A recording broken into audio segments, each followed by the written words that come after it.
Episode 6, The Three Kingdoms, Fractured Thrones and Heroes Forged in Flame to 120 to 280 CE. In the twilight after Empire, when the Han sun dimmed and the sky cracked with thunder, China stood at the edge of chaos. Three banners rose, each draped in ambition, blood and divine mandate. Wei, Shu, Wu names whispered through the bamboo forests and across the battle-scarred rivers of the Middle Kingdom.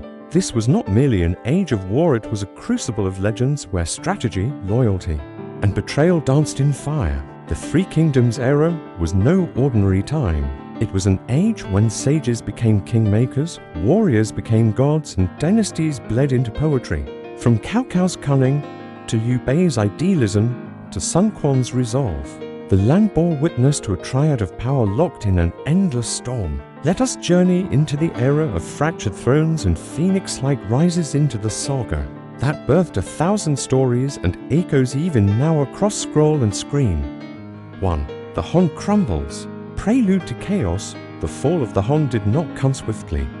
Like an ancient tree gnawed from within, it rotted long before it toppled. Imperial eunuchs vied for power, peasant revolts erupted like wildfires, and governors carved kingdoms from imperial flesh.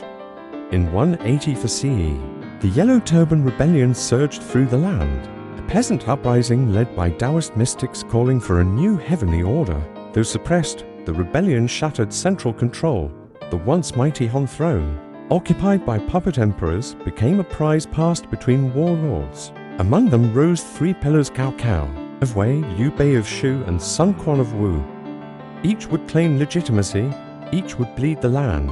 To prove it, too. Cao Cao, the tyrant or savior of the realm, born in 155 CE, Cao Cao was a man of contradictions, ruthless yet poetic, pragmatic yet visionary.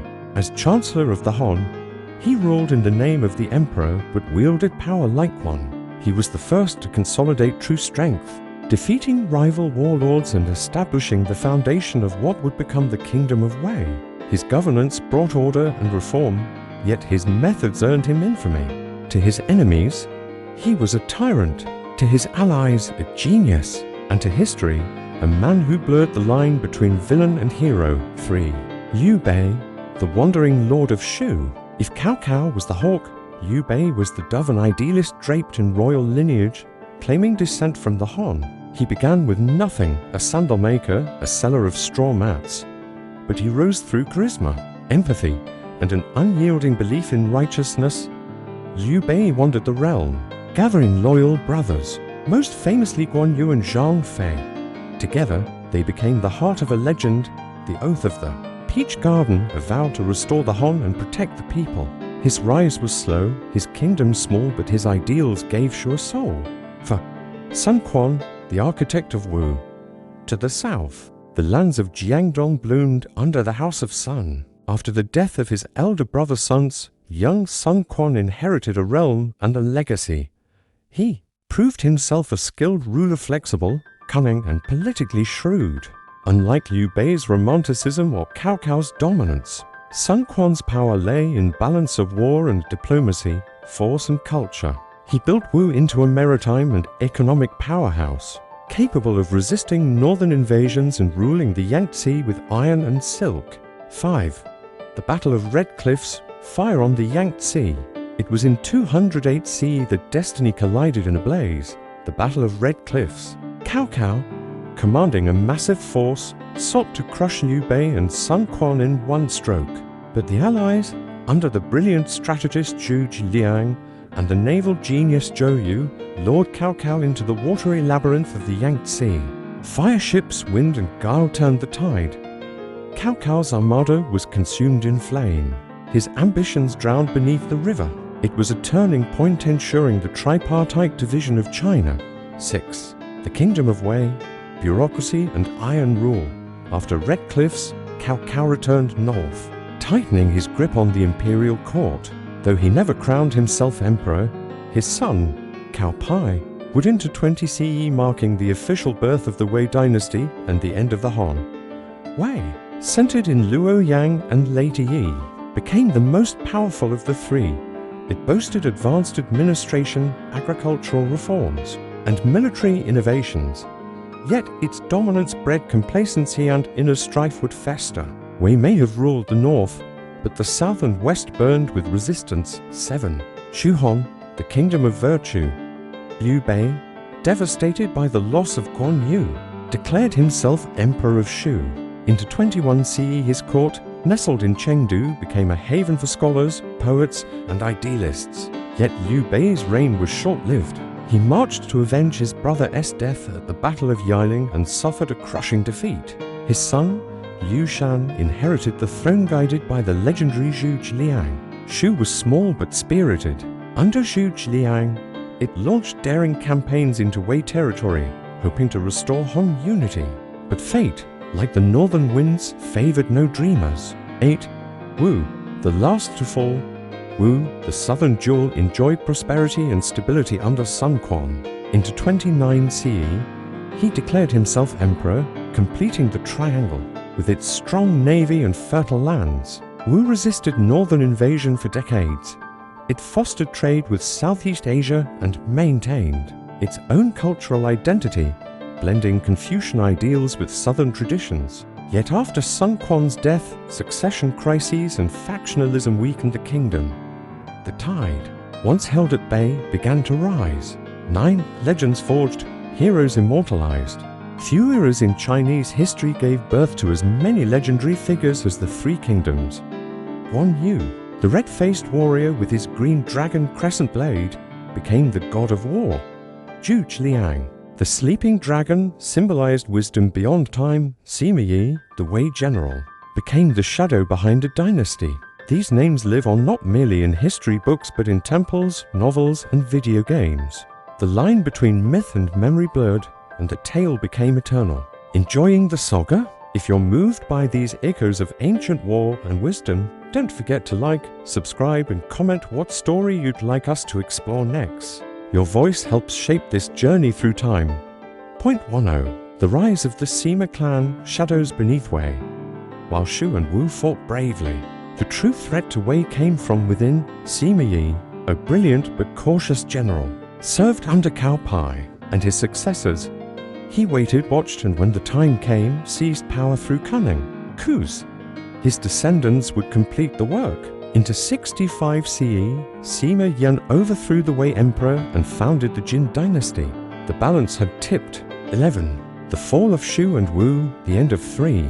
Shu, long exhausted, fell into 63 CE to a Wei invasion. Liu Shan, the last Han claimant, surrendered without a final stand. Wu held on until to 80 CE, but by then, the Jin dynasty unified under Sima Yan marched south. The dream of tripartite rule ended in flame and submission, yet the spirit of the Three Kingdoms never died. 12. Legacy of an age. Though it lasted barely 6 decades, the Three Kingdoms era looms vast in China's cultural memory. It inspired one of the greatest historical novels ever written. Romance of the Three Kingdoms, a blend of history and fiction that immortalized the age. Its themes, loyalty, cunning, fate, and ambition, continue to resonate. It taught that heroes can rise from sandals, that power demands sacrifice, and that unity, once broken, is not easily restored. 13. Blades, banners, and brotherhood. The Battle of Yiling. As the smoke still drifted from the ruin of Guan Yu's dreams, the fires of vengeance began to stir in Liu Bei's heart. The death of his brother was not a simple matter of war, it was a sacred wound etched into the soul of Shu.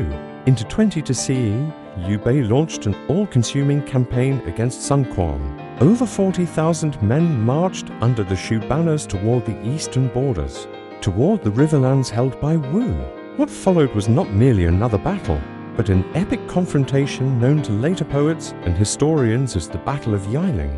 It was a clash of strategies as much as swords. Wu's general, Liu Shan, a young man underestimated by many, held his ground with eerie patience. He allowed Shu's armies to stretch their lines, to burn their supplies, to wear down their strength. Then, like a firestorm summoned from the heavens, Liu Shan unleashed a counterattack.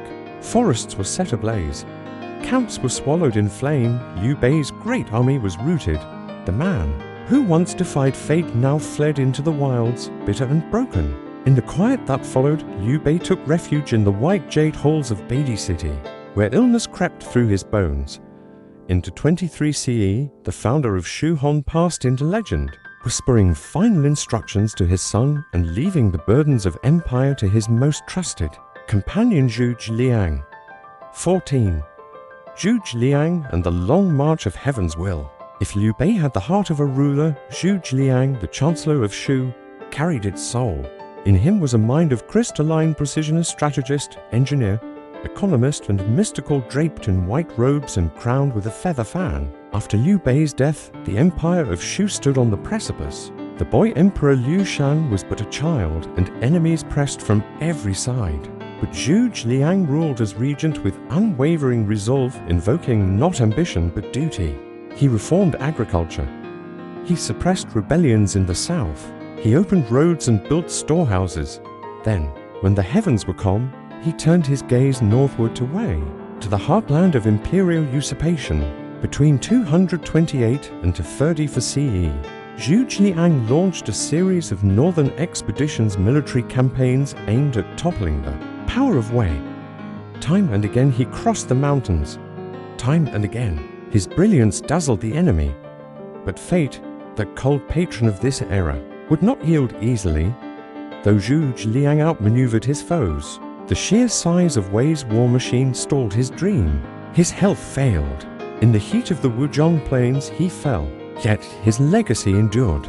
In the minds of the people, he became more than a man. He became a paragon of wisdom, a symbol of loyalty, a saint of governance. Statues would rise in his honor.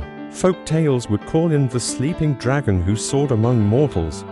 0.15. The waning moon of Wu and the rise of internal decay.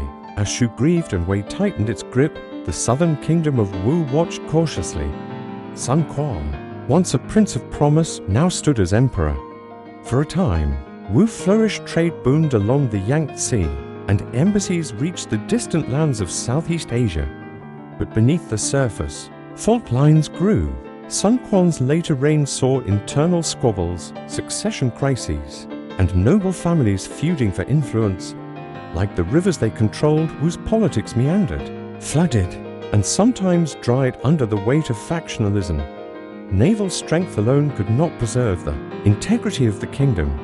Without a clear heir, Wu's lineage fractured, and when Sun Quan passed into 50 to CE, he left behind a realm divided, drifting toward the inevitable. Still, the spirit of Wu clung to its independence with stubborn pride, even as clouds gathered from the north. 16.